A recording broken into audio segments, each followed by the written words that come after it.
as funny as it was, there actually is no intermission. We're going to keep on going. So, look, we get a quick show of hands here. Who drove here tonight? A lot of people drove here? Yep. Anybody Uber here? Uber? Anybody?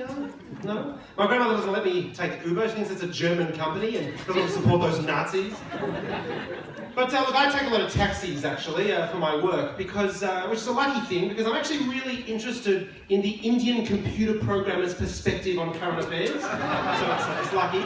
But my one question is, who are Indian taxi drivers always talking to in that single headphone that dangles from their ear, you know? Like, what kind of network of friends do these guys have?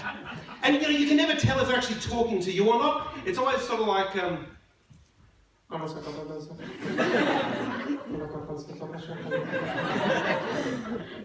you're like, sorry, did you say something? He's like, oh, no, mate, no, all good, mate, all good. Like, what could they possibly have to talk about for 45 minutes? If only I spoke Hindi undertone.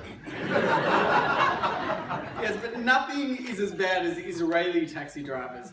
Why do they even bother installing the meter? I have never once seen an Israeli taxi driver actually turn it on. In fact, every taxi I've ever taken in Israel has cost 25 shekels, no matter where I'm going. I just open the door and suddenly, without even looking at me or acknowledging that I'm a human being. And then before you know it, he's spit some sunflower seeds on the floor, turns up his obnoxious Taimanim music, lights a cigarette before calling his cousin Yossi to tell him about the fryer in the back seat. And it's at that point you start to understand why the rest of the world hates us so much. Speaking of Israel, our next presenter, or next performer I should say, was born in America, but has lived in Israel for the last 10 years or so, which means that you probably won't understand a lot of what he's going to say. 10 years in Israel changes a man. You see, Israelis typically have a unique way of talking that uses sounds, hand gestures, and totally made-up words to express how they're feeling and to communicate information. So we thought we'd help you out by offering you a quick tutorial in how to understand Israeli slang. It's very simple. I'm going to say a word or a phrase or just make a general coughing noise, and Ellie will translate the Israeli slang into English. Right, here we go. First one. Hello. Hello.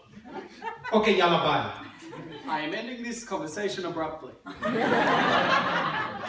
No. A mildly offensive hand gesture.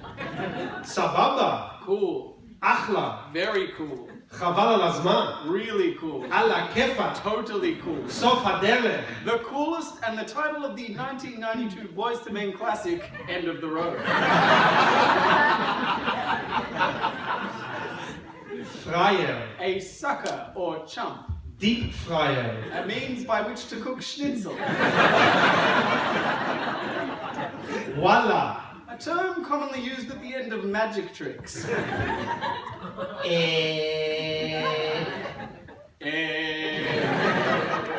Excuse me, can I ask you a question? Would you like to buy some Dead Sea products?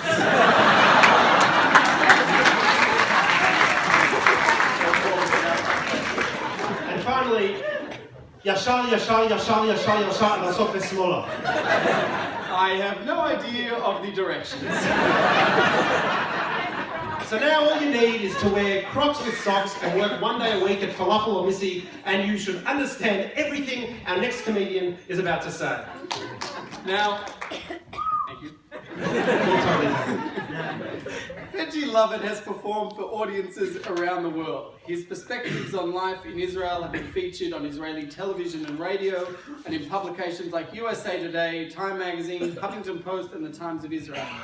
His annual Yom Ha'atzmaut list of things he loves about Israel has developed a huge following, and he works regularly with Jewish organizations to promote Israel. So ladies and gentlemen, please welcome our headline act for this evening, all the way from pre-Donald Trump era USA via the Holy Land, it's Benji Lovett.